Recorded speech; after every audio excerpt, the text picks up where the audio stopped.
장윤기 사건의 부실 수사 의혹과 관련해 검찰과 경찰 특별수사단이 경찰청 국가수사본부를 동시에 압수수색하고 수사를 윗선으로 확대하고 있습니다. 네, 이런 가운데 부실 수사 책임자로 지목된 전 광산경찰서 형사과장의 구속영장이 기각되면서 수사 지휘를 둘러싼 진실 공방도 과열되고 있습니다.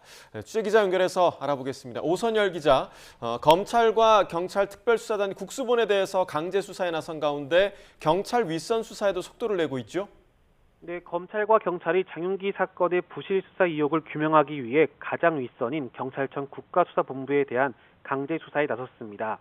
경찰 특별수사단은 어제 오전부터 16시간이 넘는 고강도 압수수색을 진행했고 광주지검 역시 국수본을 상대로 내부 보고서와 전자자료 등을 대거 확보했습니다.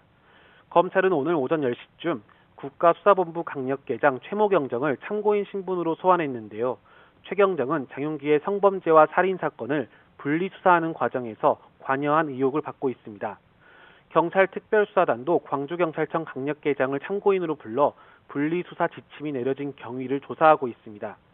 하지만 핵심 피의자의 신병 확보에는 차질이 빚어졌습니다. 광주지방법원은 어제 밤늦게 직권남용과 직무유기 혐의로 광산경찰서 전 형사과장 A 경정에 청구된 사전 구속영장을 기각했습니다. 법원은 현재까지 소명된 자료만으론 구속의 필요성을 인정하기 어렵다고 기각 사유를 밝혔는데요. 수사 부실의 책임자로 지목된 A 경정의 영장이 기각되면서 특별수사단의 윗선 수사에도 차질이 불가피해졌습니다. 구속을 면한 A 경정 측과 일선 경찰들은 국수본의 지시 때문에 수사가 분리됐다고 주장했는데 국수본은 정당한 절차였다고 맞서고 있죠. 네, 사건 당시 광산경찰서 일선 수사진과 A 경정 측은 장윤기의 과거 성폭행 사건과 이번 살인 사건을 병합 수사하겠다고 상부에 3차례나 건의했지만 국수본이 이를 막았다고 주장하고 있습니다. 살인 사건과 성범죄를 합쳐 강간 목적 살인 혐의를 입증하려 했으나 국수본이 사건을 분리해 여성 청소년과로 넘기라는 지침을 내려서 어쩔 수 없이 단순 살인 혐의로 송치할 수밖에 없었던 겁니다. 반면 국수본 측은 의도적인 수사 축소는 없었다며 강력히 반박했습니다.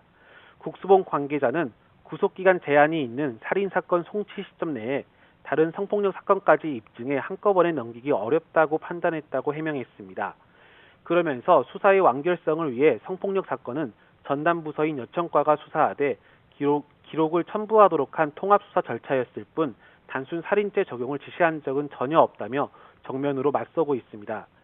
양측의 주장이 완전히 엇갈리는 만큼 검경은 확보한 국수본 압수물 분석을 마치는 대로 당시 수사 지휘라인 관계자들을 불러 분리수사 지시 의혹을 집중 조사할 방침입니다.